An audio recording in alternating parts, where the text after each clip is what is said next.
Halo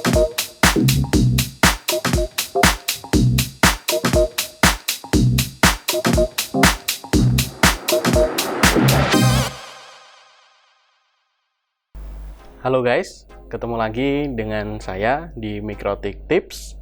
Kali ini seperti biasanya Mikrotik Tips akan memberikan video-video tutorial tentang Mikrotik ya, tips and tricks tentang Mikrotik. Nah, di video kali ini kami akan membahas mengenai configuration hotspot, baik nanti basic maupun ada manajemen yang lebih advance lagi.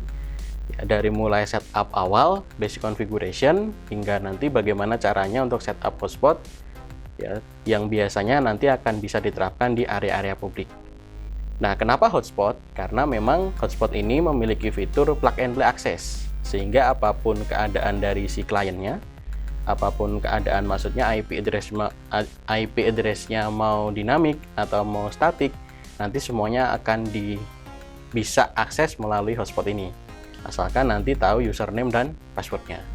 Nah, bagaimana cara konfigurasi hotspot dari mulai awal hingga nanti manajemennya? Saksikan terus video kali ini.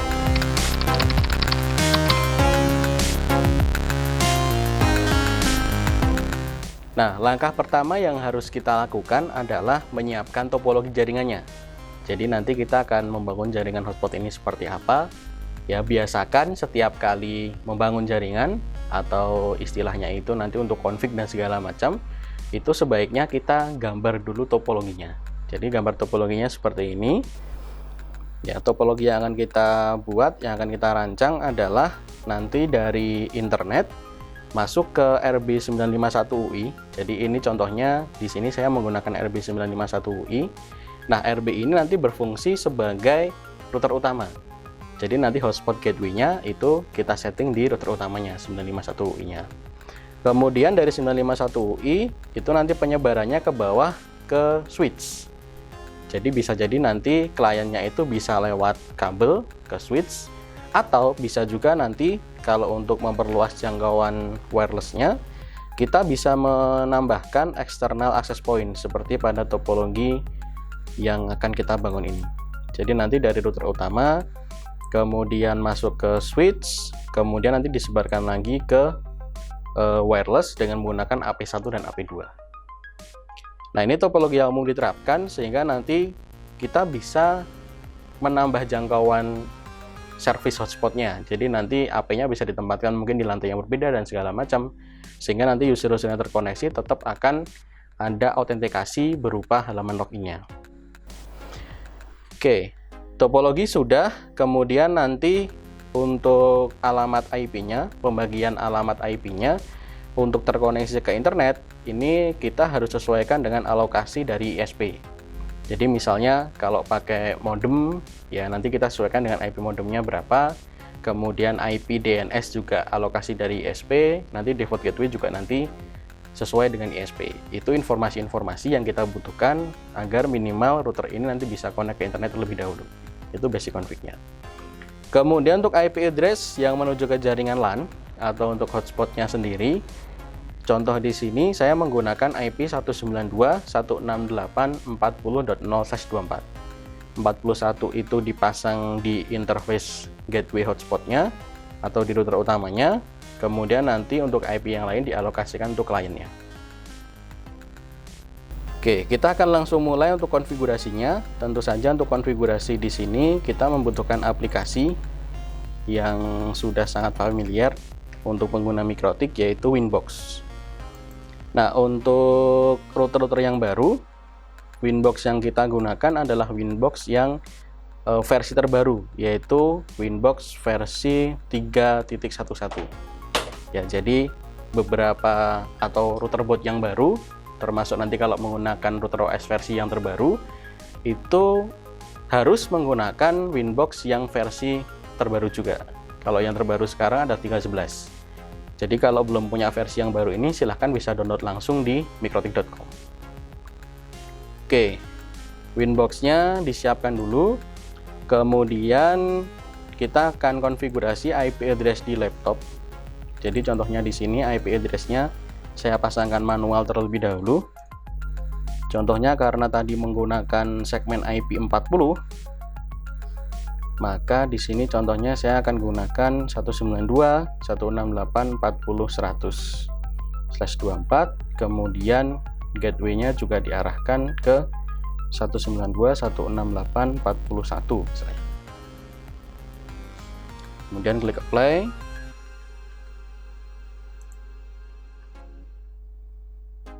Oke. Nah, kembali lagi ke Winbox. Di Winbox nanti akan ada tab Neckburst. Neckburst ini nanti Winbox akan melakukan scanning router-router yang sudah terkoneksi ke laptop kita. Jadi tinggal di refresh aja. Kebetulan kalau di contoh video ini ya, karena laptopnya terkoneksi ke switch untuk melakukan remote dan switchnya juga switchnya Mikrotik, jadi kadang-kadang di sini muncul ada dua. Tapi yang akan kita konfigurasi adalah yang RB951UI, yaitu yang sebagai router utamanya. Oke, nah di setiap router boot yang baru itu biasanya dia memiliki default configuration, yaitu IP-nya 192.168.881. Ya, biasanya juga di Ether 1 itu ada firewall-nya, jadi kita nggak bisa remote lalu Ether 1. Sebagai contoh di sini, dari laptop masuk ke switch, kemudian switch masuk ke Ether 2, sehingga di sini bisa terscan MAC address dari router boot tersebut. Nah, karena IP-nya berbeda, kemudian tadi di routernya masih ada default config-nya, maka kita bisa melakukan remote menggunakan MAC address. Jadi diklik bagian MAC address-nya, kemudian connect.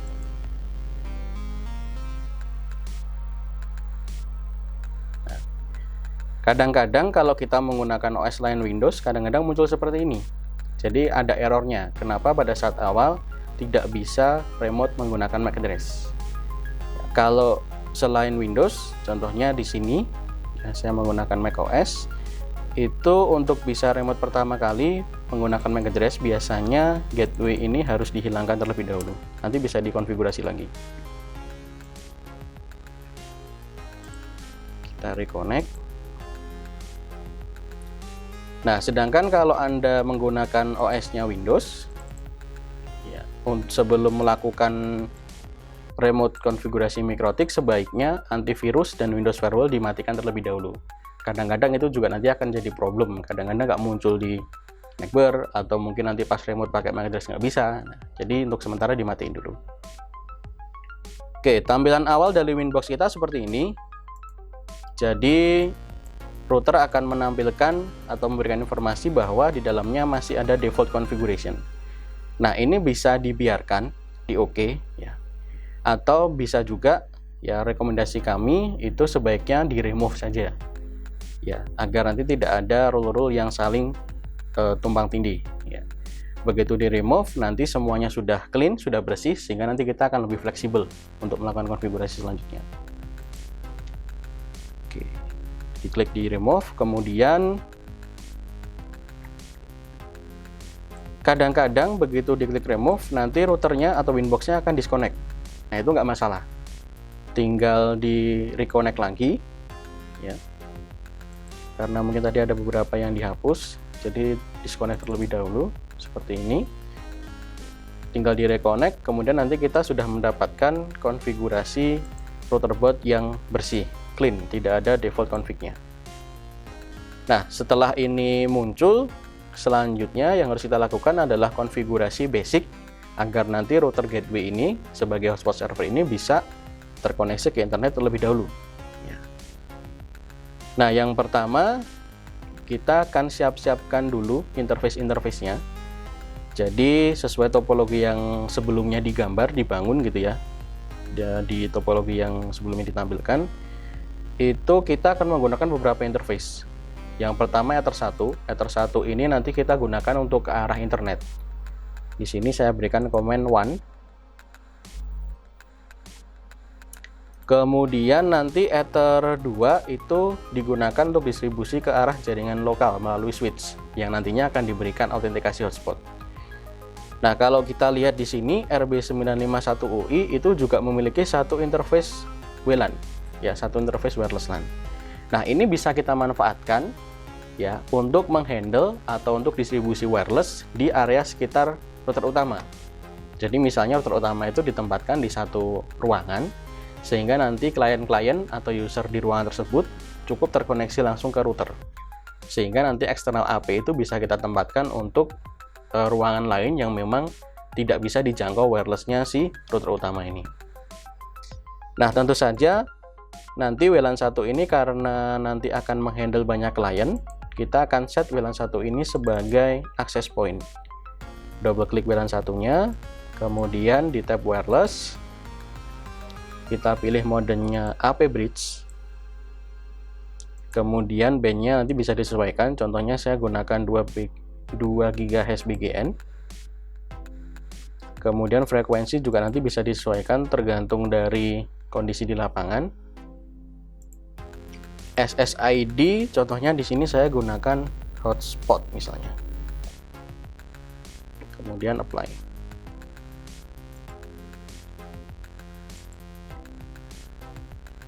Nah, karena nanti Ether 2 yang ke switch, kemudian WLAN 1 itu nanti akan memiliki service yang sama, yakni hotspot, maka nanti Ether 2 dan WLAN 1 ini bisa kita bridging. Nah, caranya gimana? Masuk ke menu bridge, kemudian tambahkan bridge baru, namanya misalnya bridge hotspot gitu ya.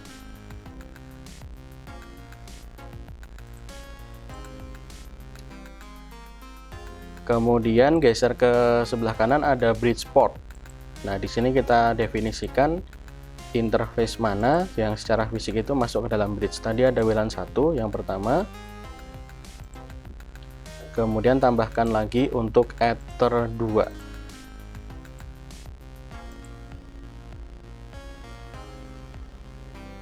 Oke, disconnect dulu nggak masalah karena Ether 2 sudah kita masukkan ke bridge. Jadi ada proses disconnect dulu, tidak perlu khawatir, tinggal di reconnect lagi. Oke. Nah, WLAN 1 kondisi di sini masih invalid karena memang belum ada yang terkoneksi atau inaktif ya. Kalau kita geser flagnya inaktif. Nah, itu karena belum ada klien yang terkoneksi. Jadi nggak ada masalah. Nanti kalau sudah terkoneksi, dia bisa berubah sendiri. Sehingga nanti di interface list akan muncul interface baru namanya bridge hotspot. Ini yang nanti kita akan gunakan untuk distribusi atau kita akan gunakan sebagai hotspot interface-nya. Oke, selanjutnya kalau interface-nya sudah siap, kemudian kita konfigurasi untuk IP address, gateway dan segala macam. Oke, yang pertama kita masuk dulu ke konfigurasi IP address. Jadi masuk di menu IP, kemudian addresses. Kita tambahkan, kita butuh 2 penambahan, yaitu untuk interface WAN dan juga interface LAN-nya atau bridge hotspot-nya tadi. Yang pertama kita tambahkan dulu untuk WAN-nya, yaitu Ether 1. IP-nya tentu saja menggunakan alokasi IP dari ISP, contohnya 192.168.1.2 misalnya.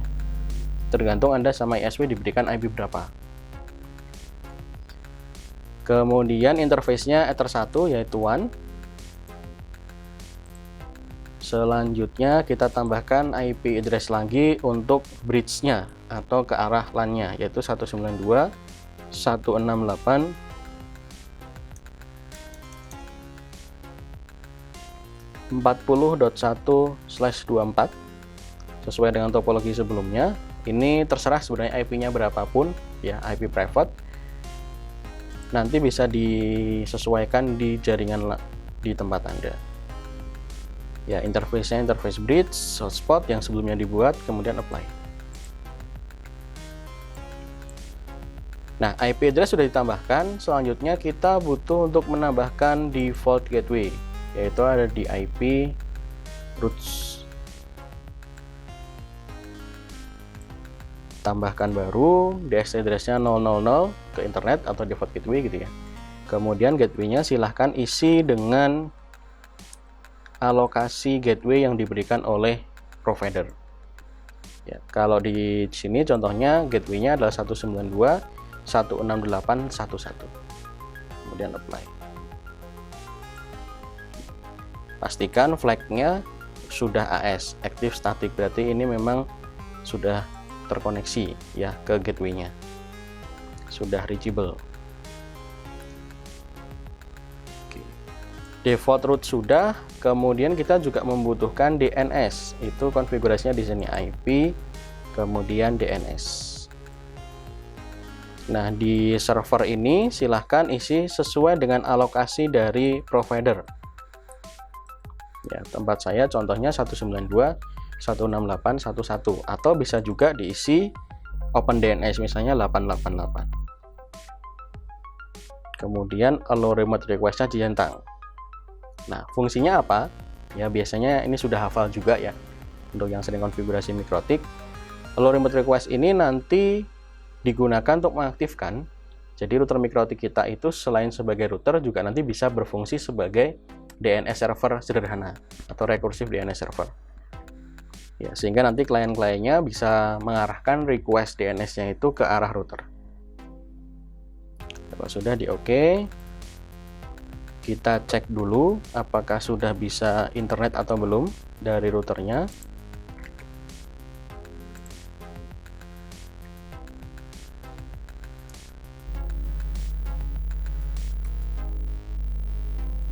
Misalnya ping 888 di new terminal.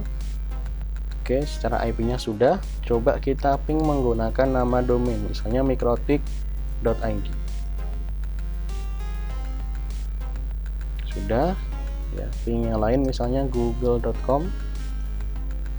Sudah juga. Sehingga sampai langkah ini router kita itu sudah bisa terkoneksi ke internet. Ya, dia sudah bisa menjangkau IP-IP yang ada di internet. Nah, kemudian bagaimana dengan kliennya? Ya, bagaimana dengan kliennya? Kita akan coba langsung buka terminal atau command prompt kalau di Windows ya. Seperti ini, coba ping ke 888. Ya, jangan sampai lupa karena tadi sempat diubah konfigurasinya. Jadi sekali lagi pastikan IP address di router dan di laptop sudah benar. Contohnya ini ya. Jadi IP-nya 192.168.40.100, kemudian gateway-nya 192.168.41. Ini sempat tadi diubah karena untuk remote MAC address pertama kali. DNS-nya juga harus dikonfigurasi.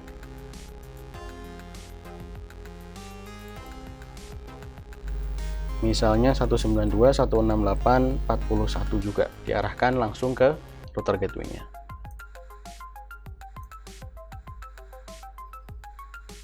Oke, sudah. Kita coba tes lagi.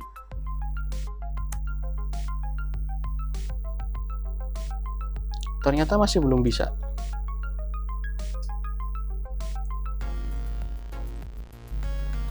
Kita coba traceroute misalnya.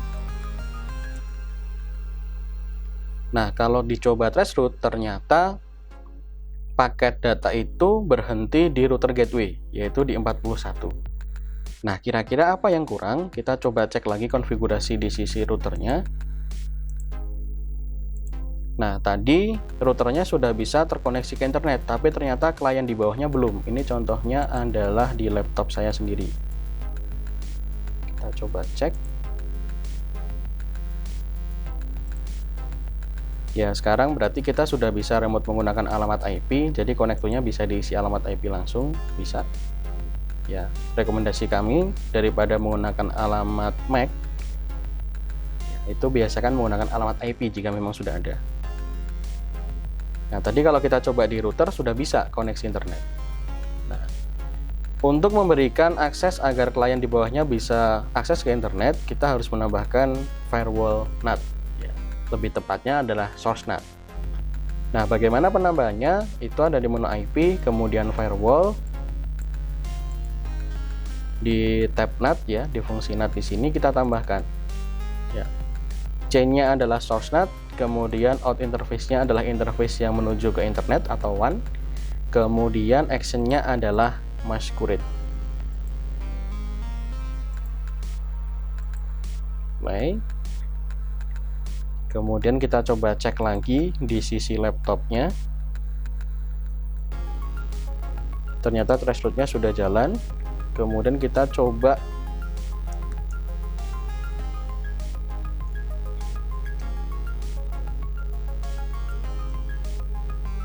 ping Google juga sudah jalan.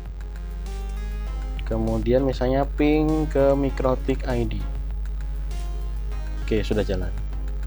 Sehingga sebenarnya sampai di sini router sudah berhasil mendapatkan akses internet dan juga dia sudah berhasil mendistribusikan akses ke jaringan lokal. Nah, jadi internetnya sudah jalan. Nah, tinggal nanti bagaimana caranya kita akan memberikan autentikasi ya berupa halaman login hotspot tadi. Sehingga nanti tidak semua orang bisa langsung menggunakan akses internetnya. Nah, sampai di langkah ini sebaiknya konfigurasi router di backup. Kenapa? Karena nanti mungkin akan ada beberapa config, akan ada rule yang lain yang akan kita tambahkan, sehingga nanti kalau misalnya kita mentok atau mungkin rule-nya nggak jalan, tinggal kita nanti balikan ke konfigurasi awal ini. Nah, terakhir jangan sampai lupa kita beri namanya identity, sehingga nanti kalau ada beberapa router, kita tidak salah melakukan remote. Jadi misalnya di sini saya berikan nama router utama. Nah, nanti dia identitasnya di atas ini berubah.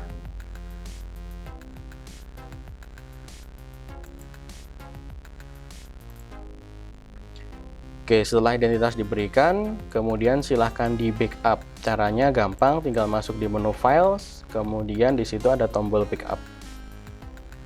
Tinggal diklik, kita berikan nama misalnya basic config. Nah, password ini untuk memberikan autentikasi, jadi nanti tidak semua orang bisa melakukan restore terhadap file ini. Yang bisa melakukan restore itu hanya yang mengetahui passwordnya ini. Ya boleh di password, boleh enggak ya. Kalau takut lupa ya nggak usah, ya nggak apa-apa. Kemudian klik backup. Nanti akan muncul satu file baru di situ. Contohnya di sini namanya basicconfig.backup. Nah, file ini sebaiknya disimpan ya, di laptop. Jadi kalau misalnya pakai Linux dan sebagainya, ya sekarang sudah gampang. Dari Winbox itu tinggal diklik kanan, kemudian di situ ada tombol download. Ya, kalau yang dulu itu harus menggunakan FTP client ya untuk bisa akses filenya di router. Kalau sekarang sudah ada tombol upload dan download di filelistnya Mikrotik, jadi lebih mudah. Tinggal dipilih mau disimpan di mana, contohnya di desktop. Oke. Nah, sehingga nanti apabila memang routernya membutuhkan net install, filenya masih kita simpan, ya masih aman.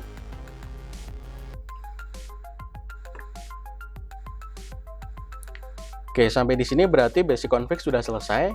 Ya, selanjutnya kita akan melakukan konfigurasi di sisi hotspotnya. Ya, sebelumnya ini belum ada password memang, jadi sebelum kita masuk ke konfigurasi yang lebih advance, itu memang routernya masih menggunakan akun admin tanpa password untuk bisa masuk ke sistemnya atau untuk remote Winbox-nya. Nah, file backup juga sama, yaitu hanya untuk meminimalisir kalau misalnya nanti benar-benar kita membutuhkan, jadi filenya itu memang benar-benar tidak ada username passwordnya.